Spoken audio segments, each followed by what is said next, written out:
Hey, good morning, afternoon from wherever you're dialing in. My name's Brenda Cowie. I'm the SVP of Americas for QualiWare, and very pleased today to present our QualiWare Partner Spotlight webinar series featuring Mike Haley from CBP.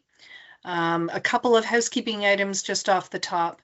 There's a chat section that you guys can put your questions in. We're going to reserve all the questions for the end of the presentation and have Mike address them then. I'm going to start off, Mike, if you can go to the agenda, I'm going to start off with just running through a few details about QualiWare, who we are, some of our numbers, our status in the market, and then we're going to segue right into DTO, why it matters now, and then it's going to take over with the bulk of the presentation with the items you see before you. We're going to define what DTO is. We're going to talk about our integrated approach. You're going to get a great demo from Mike showing you under the hood and lots of different options in the art of the possible in the tool, and then followed by some methodology and use case information and suggested next steps where Mike has graciously put together lots of resources for the people attending. So Mike, let's kick off here. Thanks for joining us today. So QualiWare, if you're not familiar with us, we are a market-leading, thought-leading enterprise architecture platform in the space. We've been around for about 35 years now, headquartered in Copenhagen with offices and partners around the world. I'm not going to read these slides verbatim for you guys. We are going to give the deck away as a leave behind if you want more information. But, you know, we really do put ourselves in the day-to-day operations of our clients and customers with a real focus on delivering value. So it's great to draw boxes and lines and arrows, but the end result is you get business value and business impact from using the platform. Mike, we'll go to the next slide, please. Thanks. So just some numbers. Here we've got about 1,000+ customers across the world. I've already mentioned the fact that we've been around for a long time, which is a big advantage to our clients and prospects because we've got lots of guidance and information and expertise to share. We've got a large team spread throughout the world and a huge global partner network, which leads us to wonderful people like Mike Haley and CBP. Next slide, please, Mike. Great. And some of the things that we think really matter. You know, we have a very long-standing client relationships in the space. The longest term client relationships in the EA space are owned by QualiWare for good reasons. So our longest term customer is that 26+ years. Our average customer term is 15+ years, which is really unheard of in our space. We have a number of thousands of users across the globe, and our software is rated very highly in terms of being mission critical in an organization. And the next slide was some metrics that matter. Our business outcomes, as I said before, we're really focused on providing value and impact for our customers, and you can see some of those examples here on this slide, you know, whether it's APM or DTO, or tech debt, or M&A work, or vendor management, we really do get results. So one quick example is an organization we worked with that had 13,000 applications over some time and practice. We whittled that down to just north of 740. We saved $23 million a year. So those are the kinds of results that QualiWare really focuses on getting for their customers.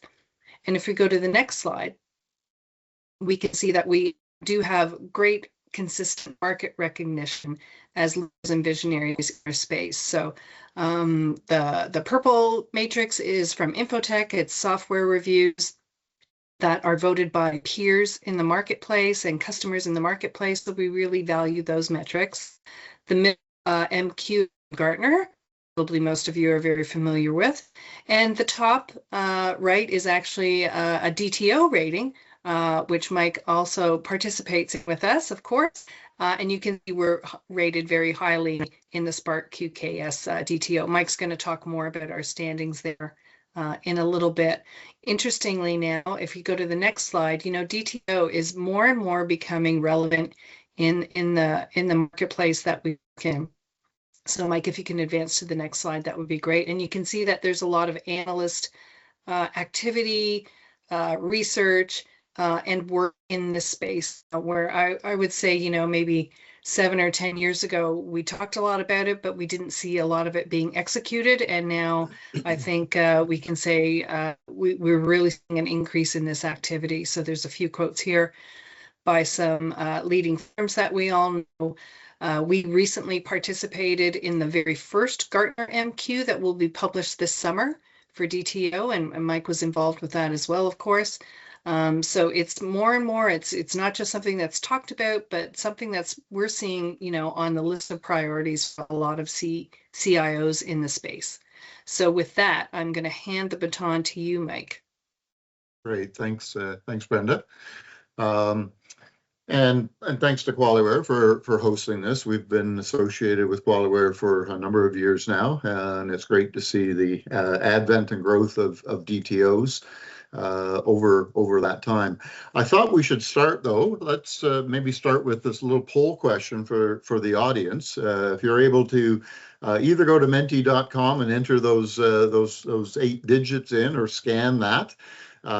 We should see some results. So have you heard anything about digital twins in general? Maybe if you have, are you familiar with DTOs? And then are you familiar with the DTO concepts? And has anybody actually created or been using a DTO? That's what we're interested in seeing, kind of where our audience is from a core understanding point of view. Oh, cool. We got some people actually using DTOs. Many familiar with the concepts. Give it 10 more seconds maybe. Okay, some DT knowledge, but not DTO.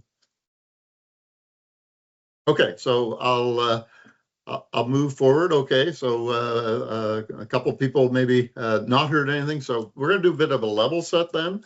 Good to see that base foundation though. So I'm going to move forward and kind of explain this space. And this comes from Gartner. Gartner is certainly one of the leading IT analyst firms. And they were actually the firm that coined the phrase digital twin of an organization back in 2018. So it's been about 8 years in the market, as it were. Most people, however, are probably familiar with, I'll call it classical or discrete digital twins, which is usually a real-time simulation of an existing piece of equipment, typically came more out of manufacturing. As you move up in complexity, you get what is called a composite digital twin, where components of a system are brought together, maybe a grouping of various discrete digital twins. And the data there is more what we call near time. So it moves from real time to near time. And then when you talk about DTOs, or organizational, you're really looking across the whole section of the business. So you're not just looking at, let's say, a production line or a drill rig, but you're looking at everything that supports that, including HR, maintenance, could be, you know, sales and marketing, all the different aspects of your business and what their role is in the delivery of your services and your products. So that's what we're going to focus on today, the DTO component of that. So when we talk about decision time data, if you look at the types of decisions that are made over the different planning time horizons, in the real time and near time, it's mainly done by operational folks. They're looking at response rates, maybe live data, and trying to optimize the business process or production process or at that time using that direct feedback mechanism. But when you think, so that's the real-time operation. When you look at the planning horizons for DTO and think about the decisions that are made, not many of them are actually made in real time from an organizational point of view. So if you're talking about resource planning or costing, profitability analysis, risk analysis, strategy implementation, investments, mergers, acquisitions, those time horizons are longer. And they're really done by multifunctional teams. They're not done by just operations folks. So we're talking about operations, finance, HR, sales, all getting together, having that common understanding of the business and so on. And more importantly, we hear this a lot with the advent of AI, keeping that human in the loop. So the tool that we're working with, collaborative business planning, intentionally named collaborative, because that's really what it supports, collaborative decision making. So as far as kind of the integration with the QualiWare suite, some of you may be obviously familiar with its more conventional place in enterprise architecture, compliance management, and so on. What CBP does is really enhances the business process management aspect of the platform, and that's what we call a DTO, or could call it a business management system that takes advantage of all of that. Now, I'm only going to focus on the business process management component. Many of you I know are QualiWare experienced folks, so you'll understand the other areas. But in business process management, we talk about process optimization. I'm going to take you through what the methodology is, but we're going to talk about how we use lean value stream mapping and gather information about lead time and complete and accurate for the process. We're going to talk about how we do simulations, particularly with activity-based planning. So, and then resource and cost analysis that we bring forward as a result of having these two types of models integrated, and business capability management. We like to call it capacity management because it's understanding where the resource, where the bottlenecks are in the organization, and what the impact of those are, both operationally and financially. And then we can bring this all together into the common QualiWare web user interface, so people can actually drill down. They can also see all those components of enterprise architecture, compliance, whatever they're using other parts of the QualiWare suite for. As far as the methodology itself, it is based on 3 very sound business techniques that have been around for quite a few years now. Lean value stream mapping. So anybody that's done lean implementation, recognizing that value stream mapping is usually one of the first things that are done, and probably the most extensively used tool. And then activity-based planning. Some of you may be familiar with activity-based costing. Planning is an evolved form of that. And then how we integrate those is we actually look at the activity level and the processing times of doing those activities. What resources are necessary to complete those activities over what time frame? So that provides our operational focus within the CBP platform. And that allows us to do this visual mapping and identify waste, look at how do we improve speed to delivery, look at demand planning. So then we link in what we call the resource dimension. And that's really important because that brings what we call applied theory of constraints. So that's understanding where the bottlenecks in the organization are, and probably more importantly, how to navigate around those bottlenecks with alternative resourcing strategies, because they're intimately tied to the process, which is defined in the operational dimension. And then because we have resources, we can actually tag all of our financials into the resources. And if you think about it, in any business, the money that is spent on resources, whether those be fixed or variable resources, labor, equipment, facilities, other assets, external suppliers. And now we have a means to track those dollars through the resource dimension and how they're used in the business process. So again, we're marrying very well-known methodologies and providing insights. And this one thing you'll see if you've done any research on DTO, there's not a lot of from a competition point of view, that are actually tackling that financial dimension. And that's quite unique to our CBP QualiWare offering. So together, that allows us to do simulation across all of these dimensions, and that's what I'm going to kind of jump in to show you, as Brenda says, under the covers. So let me do that. I'm going to jump in. Many of you may recognize this as the QLM tool within the QualiWare platform. That is our modeling engine. And we have basically 2 types of diagrams, again, in QualiWare speak. We have the value stream map. So here we're looking at And some of you may be familiar with the Chixie Airport, obviously often used in a lot of QualiWare demos. And so we're looking at specifically the baggage handling operation of the airport.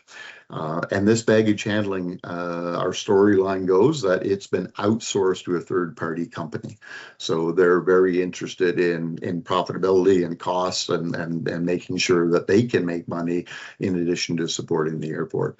So the first thing, and this generally happens when you're starting a project, you're going to actually look at what is the process flow, and that's what a value stream does. So we're only looking at the departure component. So we unload our bags from the conveyor after the passenger puts it on. We have to do sort and scan. We load the carts. We take them out to the gate, and we then load the bags on the flight. Very simple process to illustrate. You see over here on the right, we use very common templates for value stream. That would be more industry components for value stream mapping. What's unique about this is when we calculate, so we have a variety of different CBP specific. So I'm going to run a simulation here. And then what this does, it actually looks at for each of these steps, and this will be part of the value stream methodology. We know what the lead time is. That is the time, the actual time to deliver from beginning to end, clock time. And then the processing time is how much hands-on time a resource would dedicate. So in this case, we're talking about baggage handlers. So they're spending about 0.2 minutes per bag on departure, on loading and getting that into the right area. Some of the other information that we're able to generate, which is novel to VSMs, is understanding how many staff are required. And part of that is coming from the fact that this is integrated with the activity-based planning model that I'll show you shortly. So we can actually understand what the total flow is. This is a weekly model. This is they're doing planning on a weekly scheduling basis. And we can actually see what the flow, what the costs and the unit costs for each of these activities are. And that allows us then to say how much staff is required for handling each of these activities in the process. So if we look at this, obviously sort, scan, and load is the biggest time consumer, both from a lead time point of view, but also from the staff required point of view. We also get the common sawtooth timeline, and we get some performance metrics around the value stream. So we see here the total lead time, 1.4 hours. For Chixie, obviously you want to arrive at least 2 hours in advance of your flight if you expect your bag to fly with you. Total processing time is the total hands-on time by the resources. And even when we look at the roll through PO, how well are they getting those bags into the right carts and the carts to the right gates and everything on the plane? We see that is only 92%. Obviously, probably most airline or airports would run a little higher efficiency. We're showing this for illustrative purposes. So again, I say that the costs and the flow information, that comes from the other piece of that, which is the activity-based planning model. So here we're looking at the same thing. We're looking at activities, and this is the departure. We also, because baggage handlers and maintenance and tractors and supervisors also handle flight arrival, we have the arrival component. So we could have a separate VSM for arrival and then one for departure, because the sequencing may be a little different and time situation is different. We have if we look over at our symbols, we have some custom symbols that describe our variable and fixed resources. So variable baggage handler, like overtime that's paid. The kind of call it a home plate, pointing down are fixed resources. So supervisors overseeing baggage handlers, maintenance crew, tractor drivers. We have some equipment, the actual tractors themselves that have to be pulling the carts out. And then we can see all the connections for these resources. We also have this construct. This is what we call an object connector. It just allows us in more complicated models where you have multiple pages, I'll call them. So you don't have lines kind of skipping over pages, make it hard to follow. So obviously personnel scheduling is done for both domestic and international flights. So down here at the bottom, we have what we call our demand structure. So they're basically handling two types of flights. flights, domestic and international, each of which would have unique kind of activity requirements. So maybe higher security for international flights, maybe a different part of the airport, maybe a longer transport time, depending on where international flies versus domestic flies. So all of those nuances of the business can be pulled out and analyzed. You'll see there's quite a few little green V's, if you can read that. Those represent variables. So this is data that we can bring onto the diagram that basically provide us the levers for doing financial simulations or operational simulations. And those data points are embedded within each of these objects. And then the flow of the model, when we calculate the model, we actually calculate from the bottom up. And that's a very unique aspect of activity-based planning. So the number of flights, remember, this is a weekly model. So 1,000 domestic and 250 international, that pushes up so we know how many on average, based on what our average bag per flight is for domestic and international, total number of bags, total number of carts that have to be pulled out to the plane and so on. And then that ties up to the amount of resources required for baggage handling, for tractors, for maintenance supporting those tractors, and ultimately for supervisors. And in doing that, we can actually see what the actual flow is, we know what the capacity is for a particular week based on the scheduling and how many shifts are being run, and some of these labor planning metrics over here that could ultimately be flexed as well. So we can actually determine how well we're using those resources, and we can actually flag those too. We can actually do some traffic lighting and say, okay, these are getting into the problem area. I think I've got this set for anything over 90% is going to show as a yellow, i.e. warning, whereas green is less than. So we've got adequate maintenance, but we're starting to push the envelope on these three resources. Over here, we see some financial information. So again, calculate operationally from the top. One of the key things, and I'll show this when we run a simulation, is that the dollars then will flow based on the financial requirements of these resources back down through the model, so we can get activity costs, we can get demand costs, and if we know how much the airport is paying us as the third party, we can actually see, are we making money on these different types of flights? So we see here in our storyline that domestic flights is pretty much break even, and we're making most of our money on international flights where they're paying us a higher amount for that, to the point that we actually, our total weekly profit is about $10,000.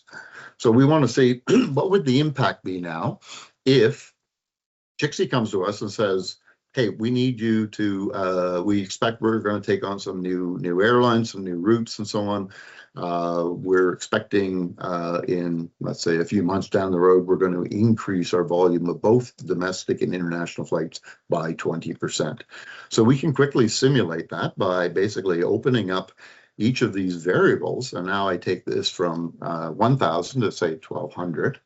You'll notice as soon as I accept a data change, all of my information disappears, because the simulation needs to be run again with that new volume, because that is going to drive up and drive more activity, is going to drive up more resource requirements, and is going to impact the cost depending on the fixed and variable mix. Let's look at our international. We're going to do the same though. We're going to take that up to 300. And now I can run my simulation. So again, I come over here, run simulation, and it goes off and actually starts doing the math, and it says, okay, you have an issue. You have some broken constraints. So as we kind of expected, those yellows have now actually gone red. And we get a flag to say there's broken constraints, very obvious what those are, and we actually can see what the overcapacity situation is. What is important here is we do not calculate financials with broken constraints, because operationally we could not handle that volume. So business decisions have to be made around how to kind of be able to handle that volume. So could we do some process efficiency improvements where we're actually changing, the resource requirements for each of these activities? Do we maybe could we potentially juggle the demand? probably not so much in this case because we're a third-party supplier to the airport. They have to, you know, they're the ones that are making the commitments with regard to flights. We have to handle that, but we may want to be able to adjust on our pricing based on the extra resource requirements. So the other common first approach is sort of, I call it the brute force approach. Let's throw more resource at the problem. So we've got 114% utilization here. I've got 18 baggage handlers per shift. And here's my hourly rate. I can bring financial data up onto the diagram as well. So let's increase this by, let's say, 4 people. So I'm going to go from 18 to 22. Again, I've made a data change so the diagram clears. I would need to do a recalculation on that again. Obviously, if I did that, we'll probably see that we still have broken constraints elsewhere. So let's address them all kind of at the same time. I'll take that from 10 to 13. The number of supervisors, the number of tractor drivers, I'm going to take from 16 to 20. And I didn't point it out, but the tractors were in a reasonable utilization. But that was important too from a breakdown point of view. The last thing you want to do is have a flight not fly because you don't have a tractor. So with that extra demand, we can actually anticipate that we have to, you know, maybe add a few more tractors to have that flex capacity to be able to handle that volume. So now I've made those changes. I can recalculate my model. Excuse me. And we see now we have no broken constraints. Okay, so we actually still have our baggage handlers and our tractors in the yellow, above 90%, but very, very similar to where it was before in the low 90s. Our supervisors are smiling a little bit more. They're not as stressed as they were before. Maybe that's probably a good thing. And our tractors are well below the 75%, let's say, limit that we set for surge capacity. So now I can proceed with the financial calculation.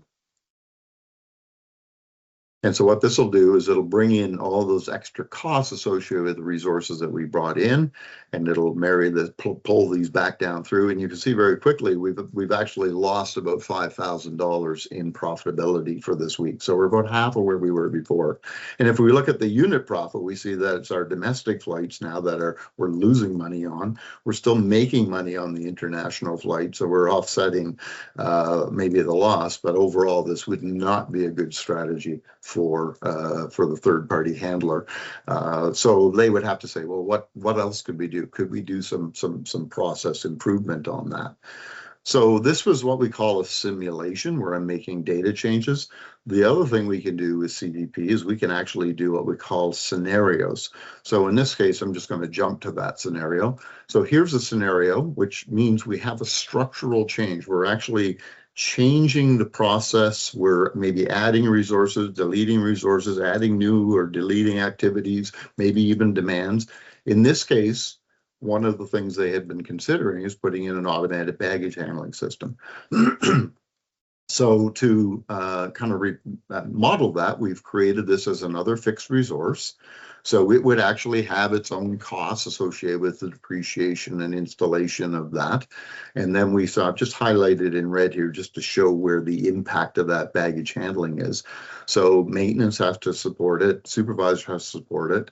What this is going to do, though, is going to speed up. In fact, what it does is it automates the first 2 steps that you saw here. And then this kind of reduces the resource requirement because much of it is being automated now, to the point where we're actually making a significant amount of improvement in profitability, more than probably offsetting the depreciation cost of that. So we could run that as a scenario to validate that we have a future state situation that is indeed going to be profitable, and that's the long-term benefit. And then we can also see what that benefit is on the value stream when we're looking at our total lead time. So we actually remember it was 1.4 hours. They're able, by automating this, these were the most time-consuming and labor-consuming activities that we had before. Grouping these into this one automated system, we can take this down to 30 minutes, and we see our roll throughput yield, our accuracy of the whole process has gone from 92 to 98%. So that would be a good thing to take forward to the board to get approval to put that baggage handling in.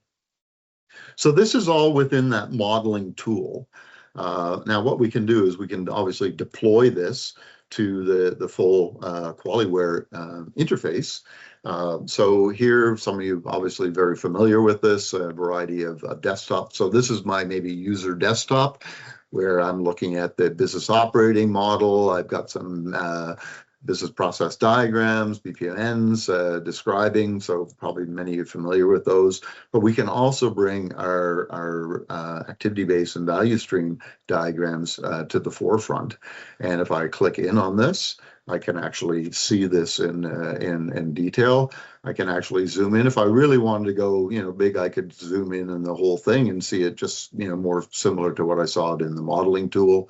But I can then kind of look at, let's say, this in a variety of ways.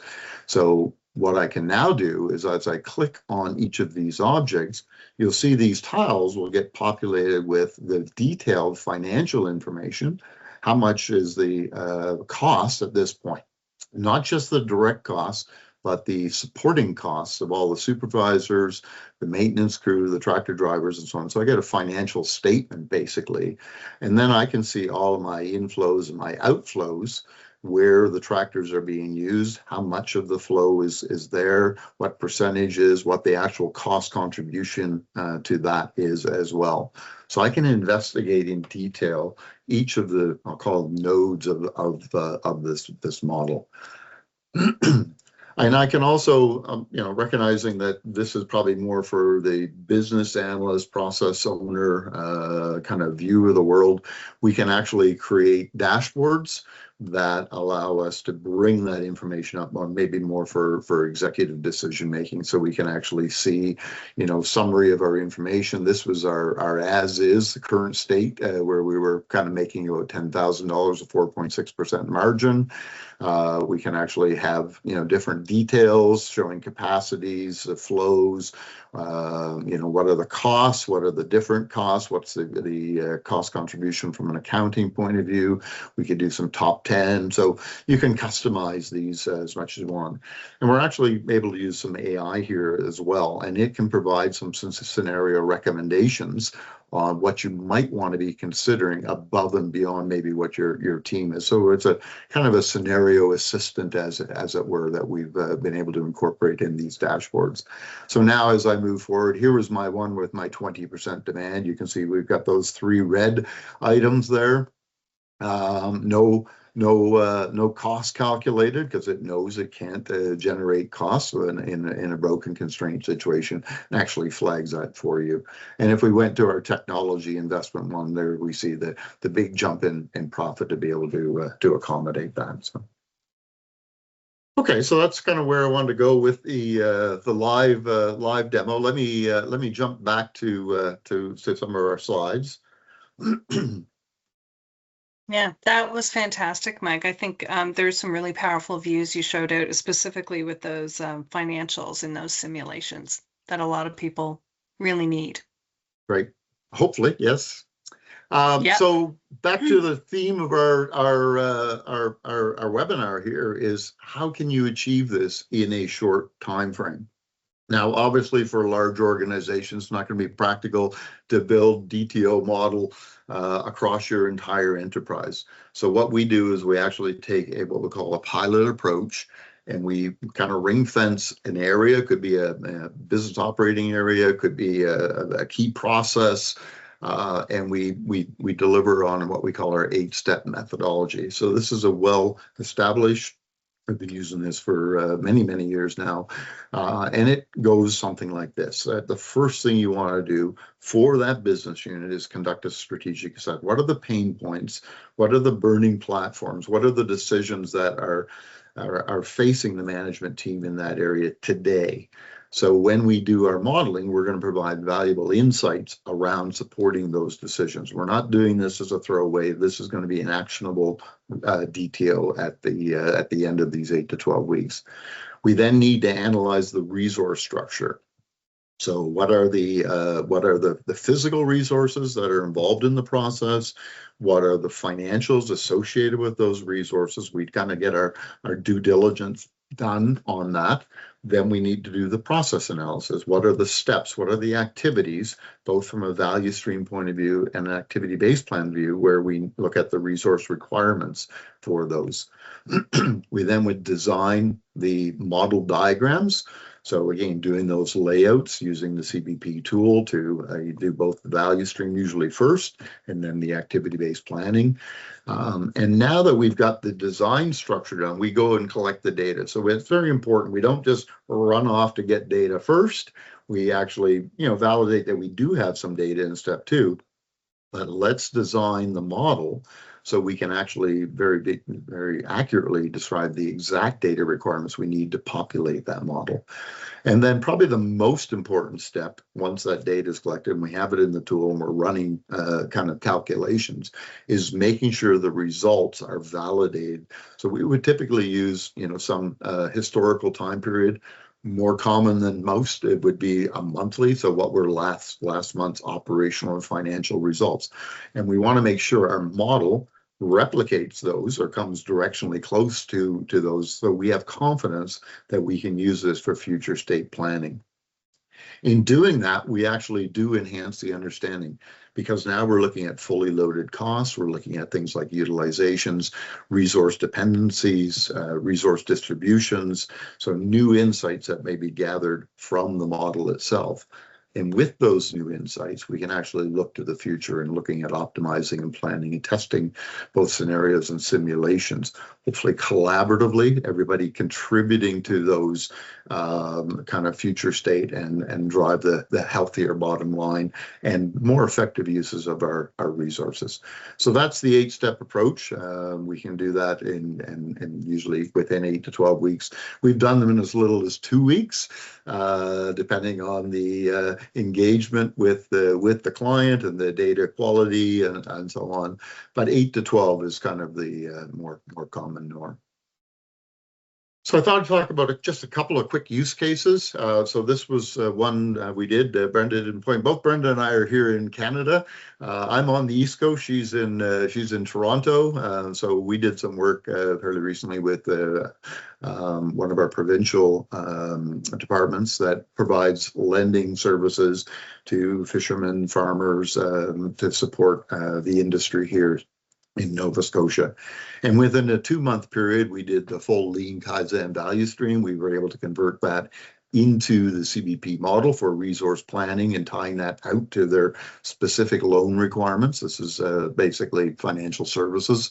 We built the model and validated that model, and then the executive team used that for future state planning. They were actually in the midst of a major staff reorganization, looking at removing a couple of layers, and they wanted to really understand, would they be able to do the work if they did that, and how would they redistribute that work?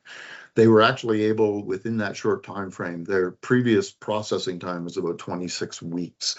Obviously not very many happy farmers and fishers with that. They were able to reduce that through this lean effort down to 8 weeks, and also justify, from when they went to cabinet for funding, the new structure and what the cost of that new structure and how they'd be able to build capacity for handling additional growth in the province.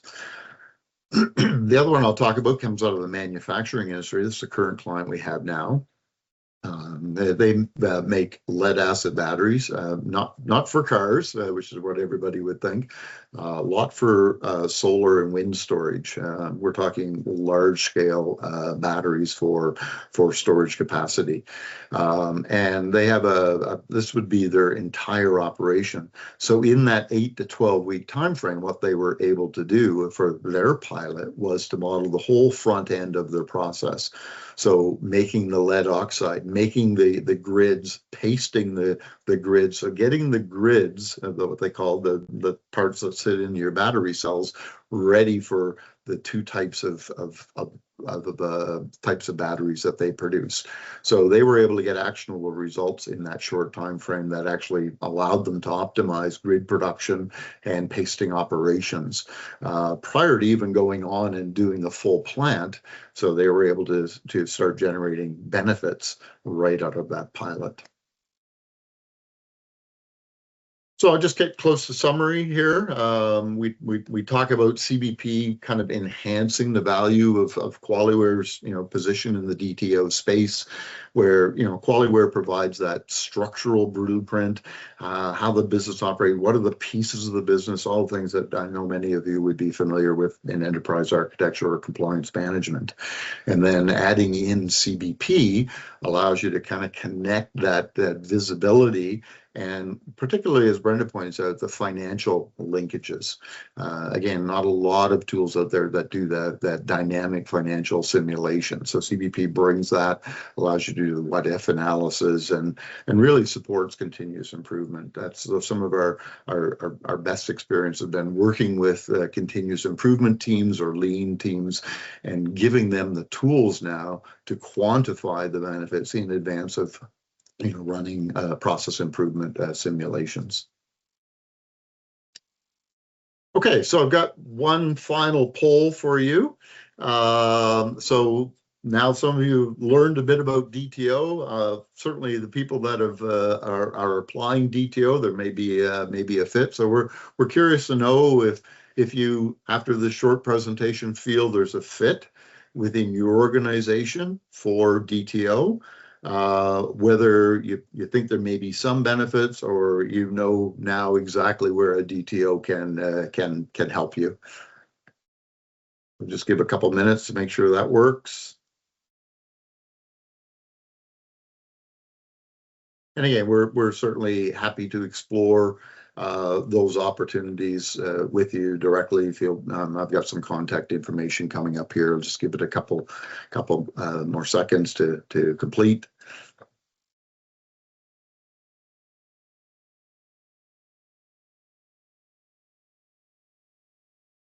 All right. So that's good. 50-50. Oh, 60-40. Oh, we're getting numbers now. Okay, well, that's good. I'm pleased to see people do see there is a potential fit in their organization in some sort of capacity. I mean, it's the basics of business process management, and we all have business processes that we could probably do a better job at. So DTO really helps you in that regard. So I'm big on QR codes. So there are some. We'll leave this page up as we go through our Q&A. There's some information that is available on the QualiWare site. There's information that's available on our CBP site. I will point this one out, and this is a new tool. This was an AI-aided tool that we created. It's on the CBP website, called the DTO-advisory tool. And what it allows you to do is basically you can put in, hey, I work in the software industry. How can a DTO help me?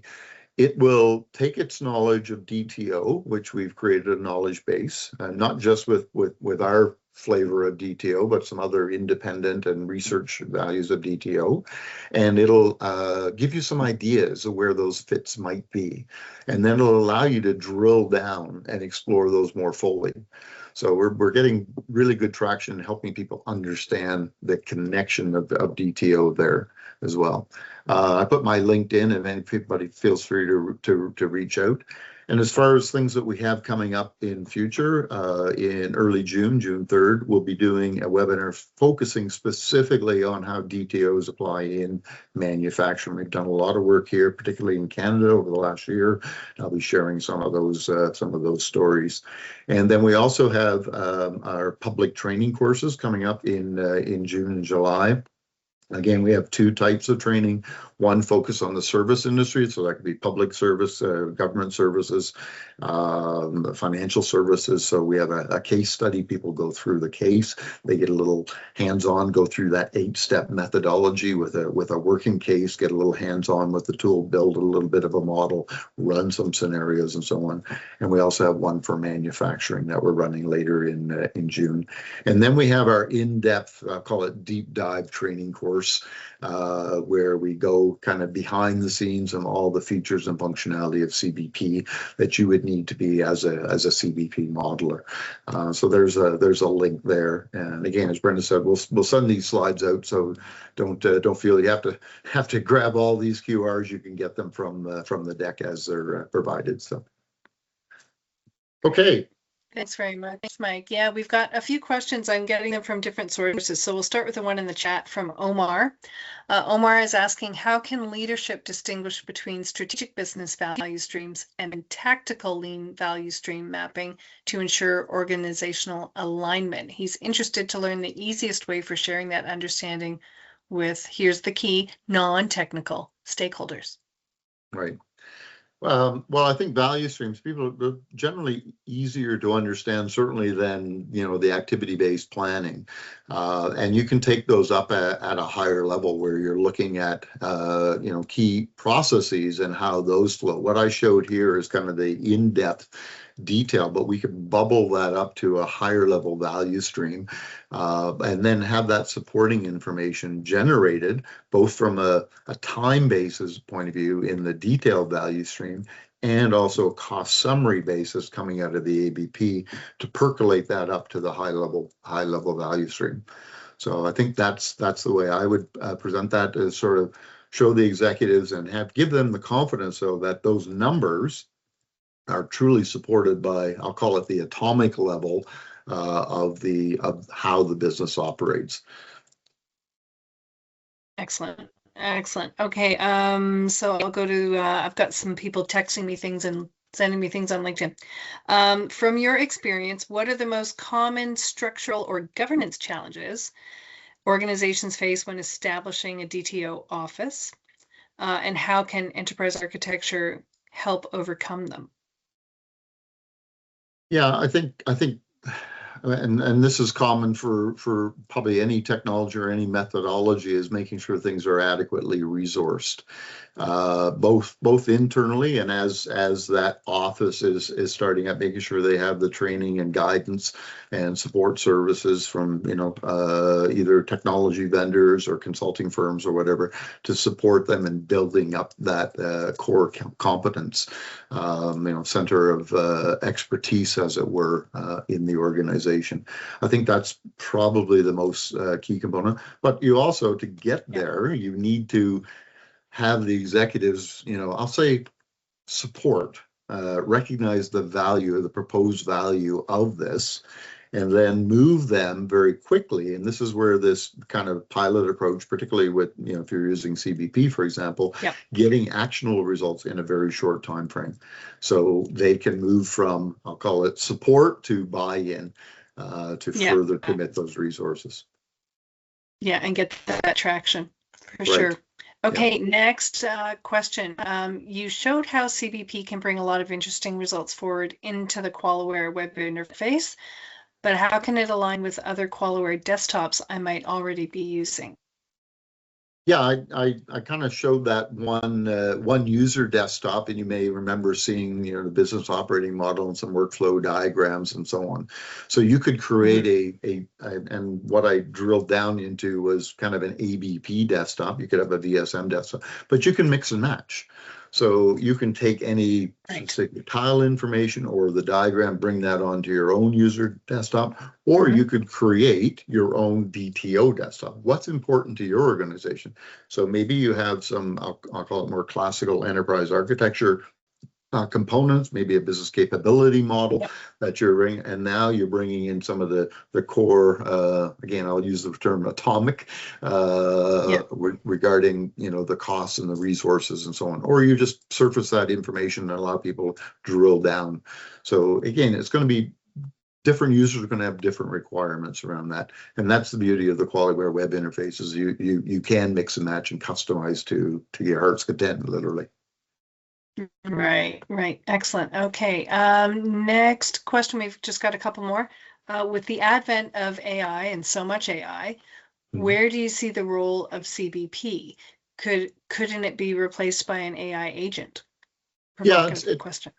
Yes, no, it is. And we are certainly, I showed those dashboards where we're enabling those with AI to propose other things you may want to consider.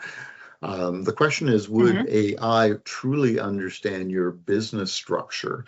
And if so, how do you educate it on that? So you do have to create some sort of framework.